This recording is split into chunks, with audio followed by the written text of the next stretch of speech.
شروع اللہ کے نام سے جو بڑا مہربان اور نہایت ہی رحم کرنے والا.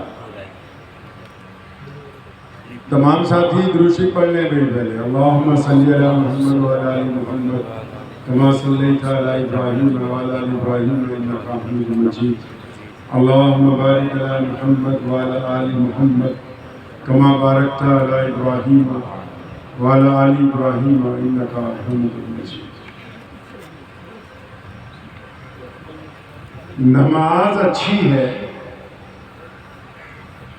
نماز اچھی ہے، روزہ اچھا ہے، حج اچھا ہے، زکوٰۃ اچھی ہے،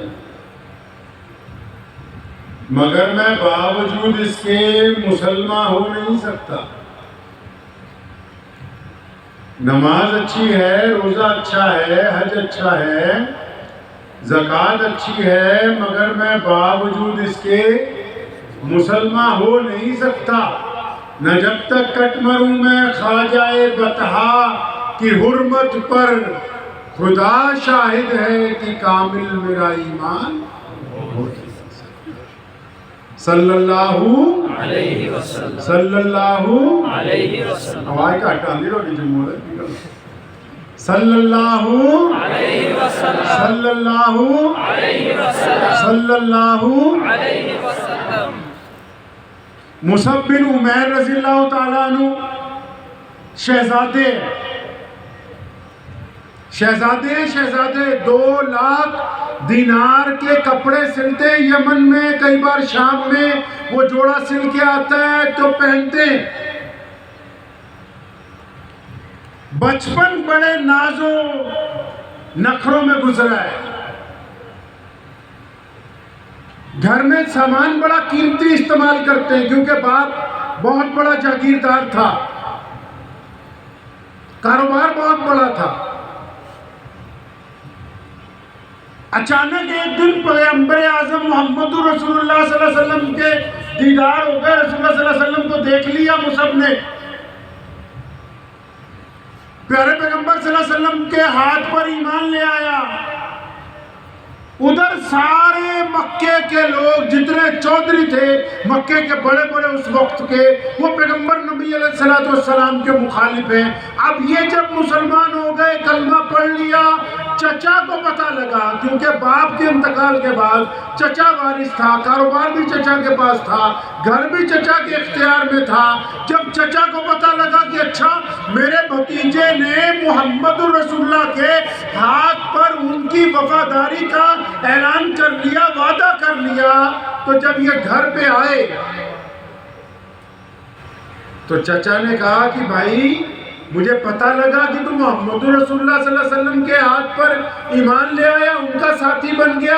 ہاں جی الحمدللہ میں ان کا ساتھی بن گیا ہوں. کہنے لگا اچھا پھر سن لے، اگر تو اپنے باپ کے دین کو چھوڑے گا تو باپ کی جائیداد میں سے تیرا حصہ بھی آج سے ختم ہو جائے. دنیا میں سب سے زیادہ پیار لوگوں کو کس سے ہوتا ہے؟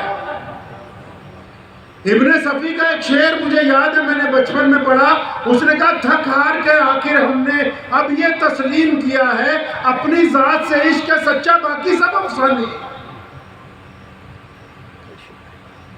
انسان جو ہے جب ملک سے باہر ہوتا ہے اپنے ملک کی بات کرتا ہے، جب ملک میں ہوتا ہے اپنے صوبے کی بات کرتا ہے، جب صوبے میں ہوتا ہے اپنے شہر کی بات کرتا ہے، جب شہر میں ہوتا ہے اپنے محلے کی بات کرتا ہے، جب محلے میں ہوتا ہے اپنے گھر کی بڑائی بیان کرتا ہے، جب گھر میں ہوتا ہے کہتا ہے میں ہی توڑے تو سب تو چنگا اور کوئی تو نہیں کام ہے. حالات کے مطابق اس کی پسند بدلتی رہتی ہے. لیکن کیونکہ دولت سب سے قیمتی شے ہے کائنات میں، اللہ تبارک و تعالیٰ نے اولاد اور مال کو بڑا قیمتی بنایا. اس لیے اب مصعب کے چچا کے دل میں ایک بات آئی کہ اگر میں اس کو یہ کہوں گا کہ جائیداد میں آج سے حصہ نہیں، محل میں رہنے کی اجازت نہیں، تم ہمارے نوکر استعمال نہیں کر سکتے، تم اس گھر میں نہیں رہ سکتے، تو یہ جو شہزادوں کی طرح پلا ہے، یہ جو 2,00,000 دینار کے کپڑے پہنتا ہے، یہ فوراً ڈر جائے گا اور یہ کہے گا چچا جی مجھ سے تو غلطی ہو گئی. لیکن یہ شعر اس نے جس نے کہا لوگوں کے لیے کہا کہ اپنی ذات سے عشق ہے سچا، باقی سب افسانے ہیں. یہاں تو عشق اگر سچا کسی سے ہے تو صرف محمد رسول اللہ صلی اللہ علیہ وسلم. تو مصعب بن عمیر رضی اللہ عنہ کوئی بات نہیں، چھوڑ دیتے دولت، حصہ چھوڑ دیتے اپنے مال کا. اب جب اتنی بات کہی تھی، کیونکہ جو لوگ طاقت میں ہوتے ہیں، جن کے پاس مال زیادہ ہوتا ہے یا کسی عہدے پہ ہو، وہ جب سامنے سے کمزور آدمی کی طرف سے لالچ کے باوجود انکار سنتے ہیں تو غصے میں آ جاتے ہیں. جب انہوں نے کہا کہ میں انکار کرتا ہوں، مجھے دولت نہیں چاہیے، چچا کو غصہ آ گیا. کہ اچھا یہ دونوں جیبیں کھنگال، جتنے ان میں دینار ہیں، جو اس میں سونا جواہرات ہے، وہ بھی تو ہمارے بھائی کا ہے، وہ بھی تو ہمارا مال ہے، ابھی خالی کر اپنی جیبیں ساری کی ساری. اب حضرت مصعب بن عمیر نے اپنی جیبیں بھی خالی کر دیا. لا لا یار، جو کچھ ہے وہ رسول اللہ کی قربان. سنیں تاریخ کا یہ دردناک واقعہ. جب انہوں نے اپنی جیبیں بھی خالی کر دی تو ظالم چچا نے کہا اچھا مصعب، یہ جو تو نے کپڑے پہن رکھے ہیں نا، یہ بھی تو ہمارے پیسے کے ہیں، یہ بھی تو اس باپ کے ہیں جس کا دین وہ نہیں ہے جو دین تو نے اختیار کیا. ان کپڑوں کو اتارو کیونکہ یہ کپڑے ہمارے پیسے کے ہیں. اس زمین و آسمان نے دیکھا کہ چچا نے اس شہزادے کے تمام کپڑے اور اس کو بالکل کپڑوں کے بغیر ننگا کر کے اس گھر سے باہر نکالا. وہ فوراً سیدھے اپنی ماں کے کمرے میں گئے. ماں نے جب اپنے جوان بچے کو بنا کپڑوں سے دیکھا، آنکھوں پہ ہاتھ رکھ لیا، پوچھا بیٹا یہ کیا بنی تیرے ساتھ؟ فرمایا چچا نے میرے کپڑے چھین لیے کہ تو محمد رسول اللہ کا ساتھی ہے، دولت چھین لی، مال میں سے حصہ چھین لیا. اے اماں تجھے یاد ہے جب میں پیدا ہوا تھا تو ننگا پیدا ہوا تھا، تو نے مجھے لنگوٹ پہنایا تھا، آج مجھے ایک بار پھر وقت نے ننگا کر دیا، تو ہی مجھے کپڑے دے گی. عورتوں والے کپڑے پہن کے اس گھر سے نکلے ہیں جو ماں نے عطا کیے، لیکن محمد رسول اللہ کا دامن نہیں چھوڑا. محمد رسول اللہ کا دامن نہیں چھوڑا. سمیہ رضی اللہ تعالی عنہ 80 سال کی بوڑھی عورت، 80 سال کی بوڑھی عورت، ابو جہل نے اس کا سر پانی کے ڈول میں دے رکھا ہے اور بار بار پوچھتا ہے سمیہ اب بتا محمد رسول اللہ کو تم مانتی ہو یا تم ہمارے دین کو اختیار کرتی ہو؟ سمیہ نے جب سر باہر نکالا کہا اللہ احد کہ ابو جہل سن لے، اگر تم میری بوٹیاں بھی کتوں سے بچوا لے گا تو میں محمد رسول اللہ کا دامن چھوڑنے والی ہوں. کیڑی سمیہ؟ پتا کچھ نہیں. اور کچھ پتا کیڑی سمیہ؟ نہیں پتا. اور سمیہ جیڑی کی عمار دی ماں ہے،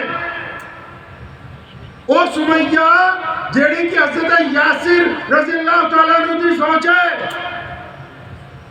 ایک پاسے سیدنا سمیہ نو بنیا، ایک پاسے خامد نو بنیا، تیجے پاسے پوت نو بنیا، تے تینہ دے اتے تشدد کر کے پوچھیا کہ محمد رسول اللہ نو چھڑنا کہ نہیں چھڑنا.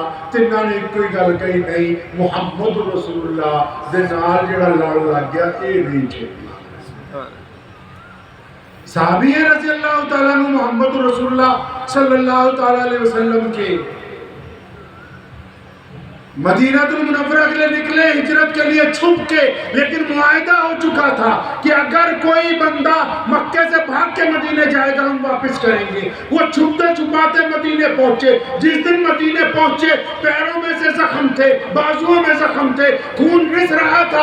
ابھی مسجد نبوی میں پہنچے، پیچھے ابو جہل کے سپاہی آ گئے کہ محمد صلی اللہ علیہ وسلم آپ نے وعدہ کیا تھا کہ آپ کا کوئی بندہ بھاگ کے آئے گا ہم واپس دیں گے. نبی علیہ السلام نے اسے کہا کہ میرے بیٹے تجھے واپس جانا پڑے گا، میرا دشمن کے ساتھ معاہدہ ہے. اور جب وہ سپاہی واپس لے کے چلے نا، انہوں نے تانا مارا اور کیوں؟ اور تیرے نبی نے رکھیا نہیں اپنے کول، تیرے نبی نے بچایا نہیں. اور فرمایا بدبختو چپ ہو جاؤ، آج میرا ایمان اور بڑھ گیا کہ میرے نبی نے جو دشمن سے بھی وعدہ کیا وہ بدترین حالات میں اس وعدے کو بھی نبھاتے ہیں،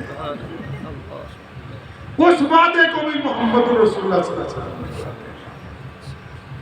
سیدنا عباس رضی اللہ تعالیٰ عنہ محمد رسول اللہ کے چچا ہیں، اور جب سود حرام نہیں ہوا تھا اس وقت ان کے پاس کاروبار تھا بڑا، ادھر آیت نازل ہوئی کہ ایسے سود لینا دینا حرام ہے، یہ انسانوں کا خون چوستا ہے، یہ بدترین بیماری ہے۔ اور ادھر چچا کا صبح کو دن تھا کہ جس دن 2 کروڑ دینار اکٹھے ہوا کرتے تھے۔ محمد رسول اللہ نے کہا چچا یہ ہم کو چھوڑنا پڑے گا، اور کوئی ہوگا؟ کہتا ہے 1 دن آگے بڑھاؤ، 2 دن آگے بڑھاؤ، حکم نامہ آگے پیچھے کر لو۔ صحابہ نے کہا، رسول اللہ کے چچا نے کہا، اے محمد رسول اللہ آپ کے نام کے اوپر تو پوری جان قربان ہے، اس دولت کے تو کوئی معنی نہیں ہے جو آپ کے سامنے رکھی جا سکتی۔